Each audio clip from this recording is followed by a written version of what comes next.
जय हिंद साथियों। Junior assistant की क्लास में आप सभी का स्वागत है। तो देखिए, यह कंप्यूटर का आज का हमारा प्रैक्टिस क्लास तीसरा है और इससे पहले 2 प्रैक्टिस सेट हमारा कंप्लीट हो चुका है और यह 500 प्रश्नों का यह हमारा पूरा कंप्यूटर का सेट है। और धीरे धीरे हम जो है इसमें 30 या 35 क्वेश्चन डेली हम सॉल्व करेंगे। और चलिए शुरू करते हैं। और अगर चैनल पर पहली बार जुड़े हैं और चैनल को सब्सक्राइब करके बेल आइकन ज़रूर ऑन कर लें, ताकि जो भी मैं वीडियो अपलोड करूं या कोई अपडेट दूं सबसे पहले आप तक जाए। तो चलिए यहाँ पर शुरू करते हैं। और पहला ना आपका 72 से हम स्टार्ट करेंगे। इससे पहले हमारे 2 क्लास में इतने क्वेश्चन कंप्लीट हो चुके हैं। अगर आप लोगों ने पिछला वीडियो नहीं देखा है तो आपका जूनियर असिस्टेंट कंप्यूटर का प्लेलिस्ट तैयार है, आप वहाँ से कंप्लीट वॉच कर सकते हैं। तो यहाँ पर कह रहा है कि अनुपम क्या है। तो देखिए यहाँ पर अनुपम क्या है, तो आपका 72 नंबर का ये क्वेश्चन है। अनुपम क्या है, यह आपका एक सुपर कंप्यूटर है। क्या है, अनुपम आपका भारत में विकसित एक सुपर कंप्यूटर है जिसे भाभा परमाणु अनुसंधान केंद्र यानी बीआरसी ने, किसने, बीआरएसी ने, भाभा परमाणु अनुसंधान केंद्र ने इसे जो है डेवलपमेंट किया था यानी विकसित किया था। तो साथियों ऑप्शन नंबर बी हम इसमें करेक्ट कर देंगे।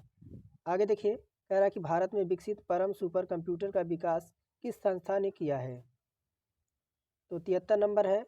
तो भारत में अगर विकसित पर आपका कौन सा है, परम सुपर कंप्यूटर का बात किया जाए तो इसमें साथियों हम बात करेंगे option number A C DAC की। किसकी, सी डैक की। अब ये सी डैक क्या होता है, तो आपका परम सुपर कंप्यूटर का विकास सेंटर फॉर डेवलपमेंट, किसने, तो आपका इसका फुल फॉर्म होता है centre for development of advance communicating द्वारा यह किया गया था। तो ऑप्शन नंबर ए हम इसमें करेक्ट कर देंगे। इसका आपका बी था और इसका ए हो जाएगा। और 74 नंबर है, कंप्यूटर डाटा की सबसे छोटी इकाई यहाँ पर पूछी जा रही है। कंप्यूटर डाटा की सबसे छोटी इकाई क्या होती है, तो कंप्यूटर डाटा की सबसे छोटी इकाई हमारे यहाँ साथी होती है बिट होती है। क्या होती है, यहाँ पर बिट होती है। बिट जो होता है यानी बिट का मतलब होता है बाइनरी डिजिट। क्या होता है, बाइनरी डिजिट होता है। यह कंप्यूटर में डाटा की सबसे छोटी इकाई होती है। इसे हम जीरो जीरो या एक से में आपका यह होती है, किसमें, कि आपकी जो है बाइनरी आपका जो डिजिट होती है वह 0 या 1 में होती है। तो हम ऑप्शन नंबर देखिए यहाँ पर बीट करेक्ट कर देंगे। और यहाँ पर 75 नंबर कह रहा है कि माइकल एंजेलो वायरस है।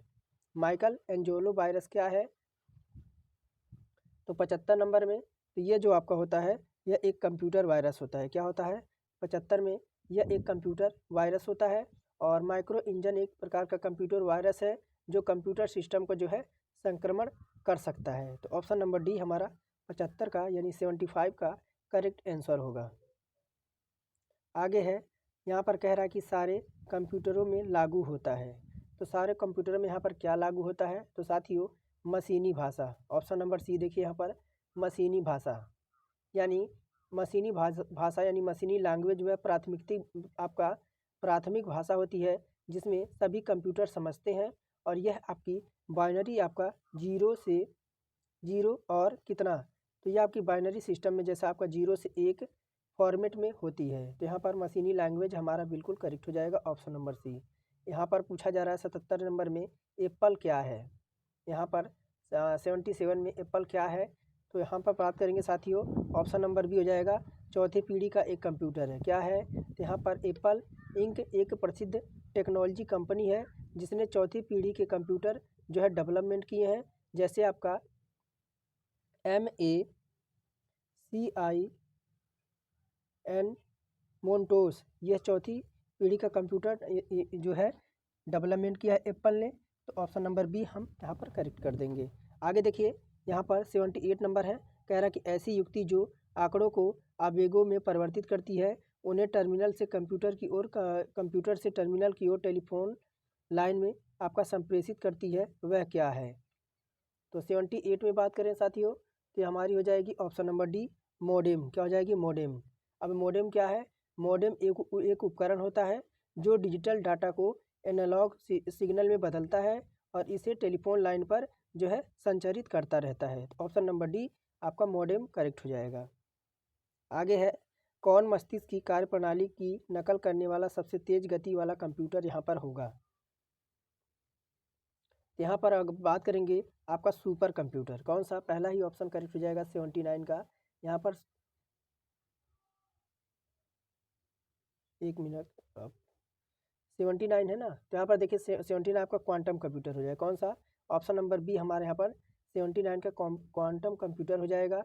यह अधिक गति से गणना करने की क्षमता रखता है और यह मानव मस्तिष्क की प्रक्रिया का भी नकल कर सकता है। तो ऑप्शन नंबर बी हमारे यहाँ पर करेक्ट हो जाएगा, क्वांटम कंप्यूटर 79 में हमारा ऑप्शन नंबर बी हो जाएगा। 80 नंबर कह रहा है कौन सी भाभा परमाणु अनुसंधान केंद्र द्वारा विकसित सुपर कंप्यूटर परियोजना है।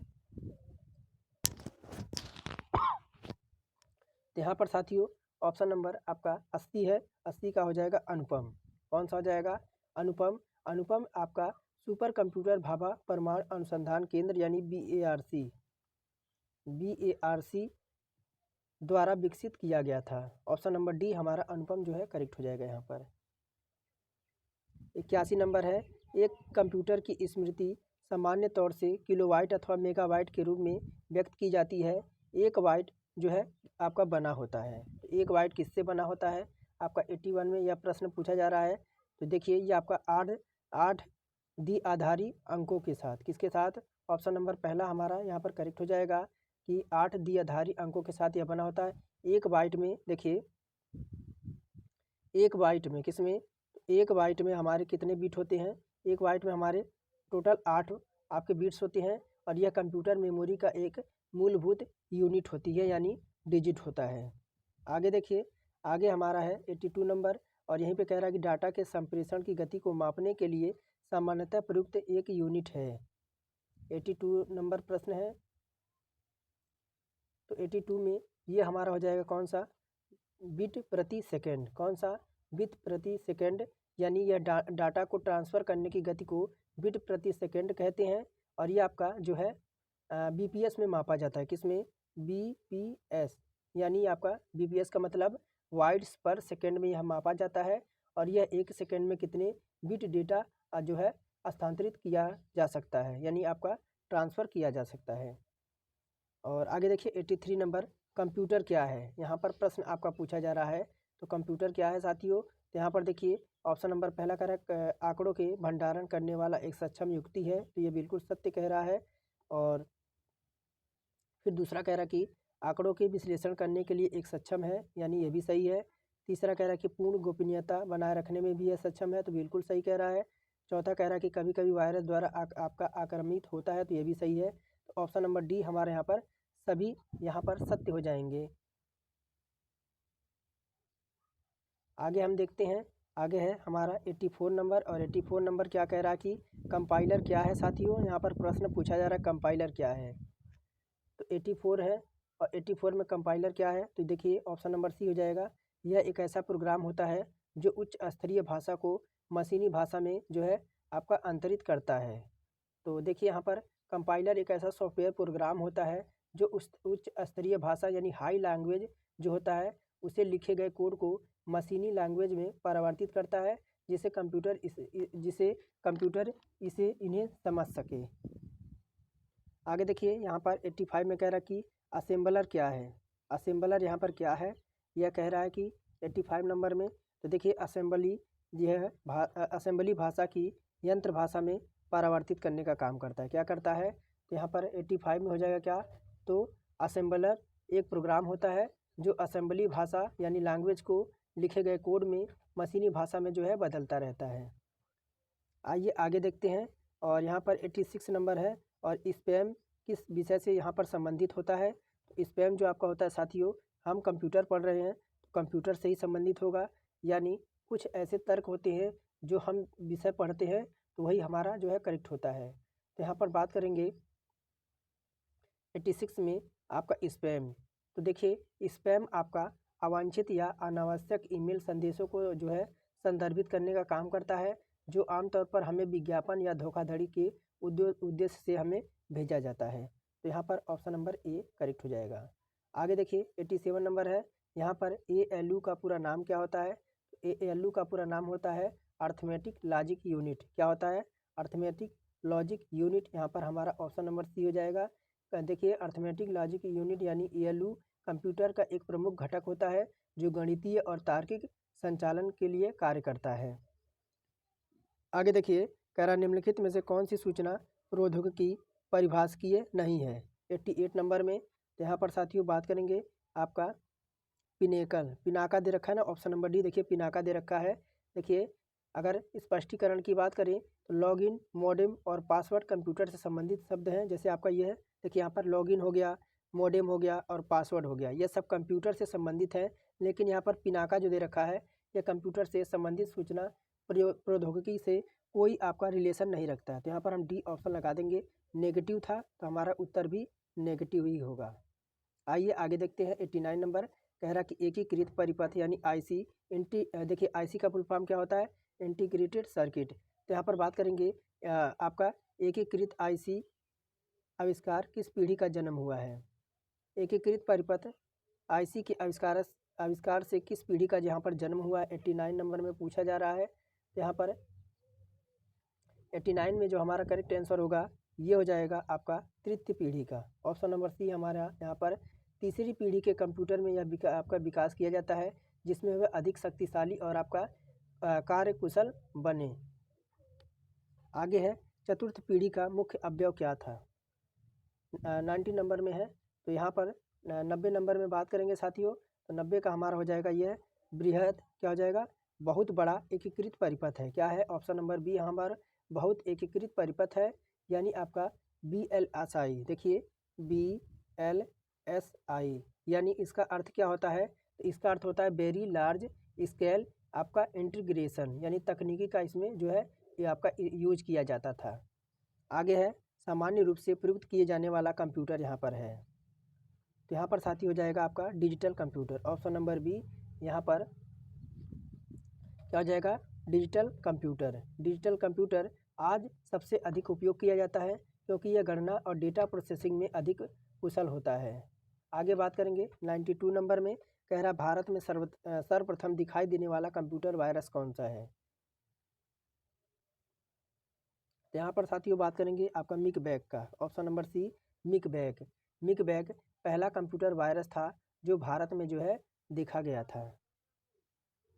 आगे है अर्नेट। अर्नेट यहाँ पर क्या है, तो अर्नेट की बात करेंगे 93 नंबर में। तो अर्नेट एक कंप्यूटर नेटवर्क होता है। क्या होता है, अर्नेट आपका एक कंप्यूटर नेटवर्क होता है। यहाँ पर सी ऑप्शन करेक्ट हो जाएगा।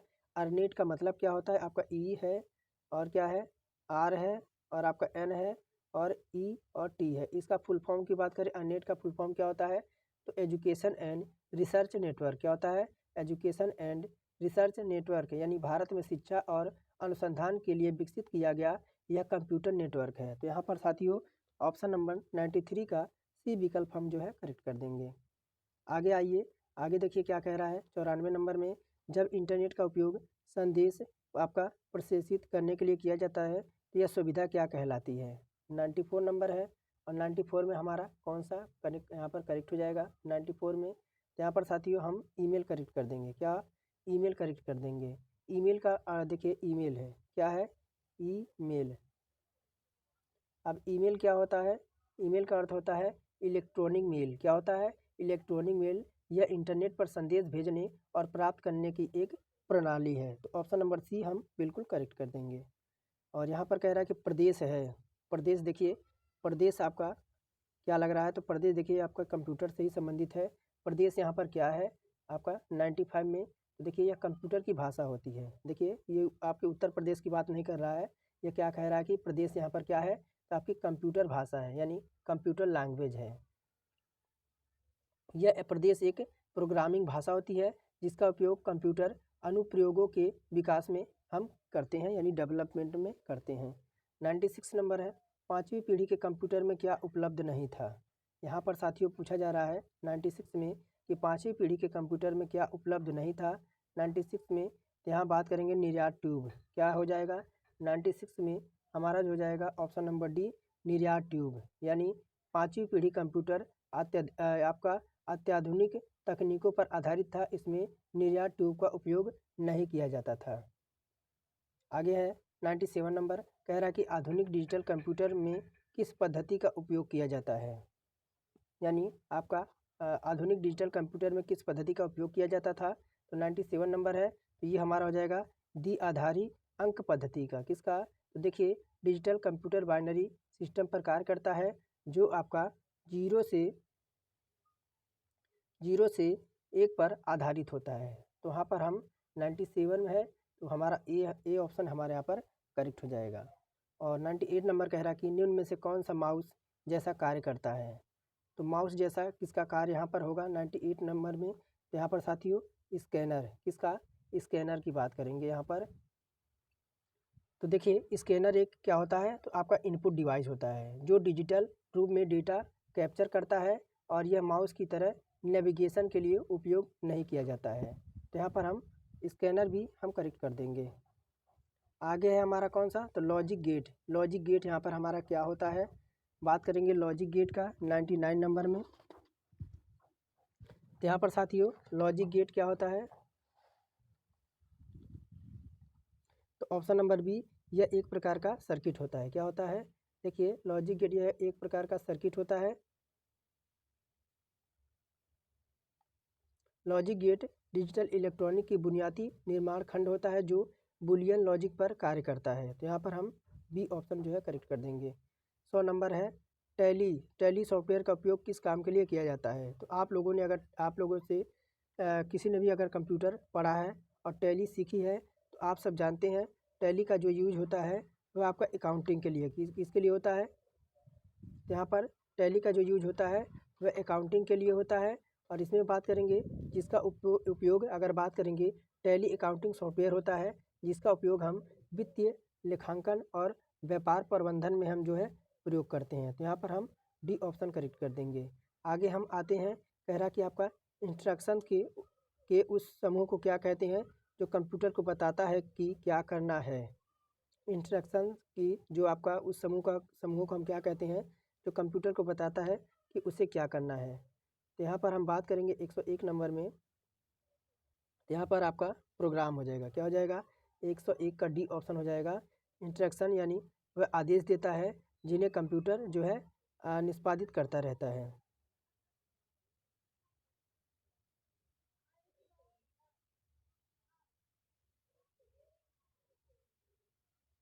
आगे देखिए, कह रहा है डिजिटल कंप्यूटर का कार्य पद्धति किस सिद्धांत पर कार्य करता है। यहाँ पर कह रहा है 102 नंबर में डिजिटल कंप्यूटर का कार्य पद्धति किस सिद्धांत पर कार्य करता है। तो ये जो आपका काम करता है गणना और तर्क के आधार पर, किस पे, तो यहाँ पर बात करेंगे गणना एवं तर्क पर। डिजिटल कंप्यूटर गणना और लॉजिक तर्क पर जो है आधारित होता है।